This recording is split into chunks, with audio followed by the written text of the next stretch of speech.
Oh, ano na? Yan oh, ang sarap sa paningin.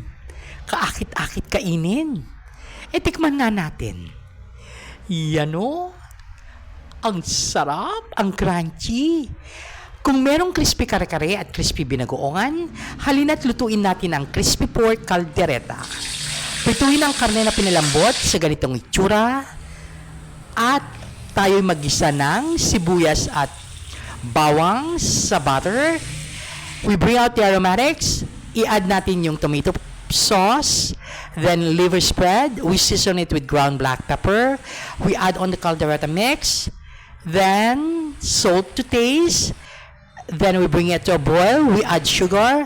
Then we add on the pre-fried veggies, capsicum, potatoes, and carrots. Then we top it with the fried pork. There you have it.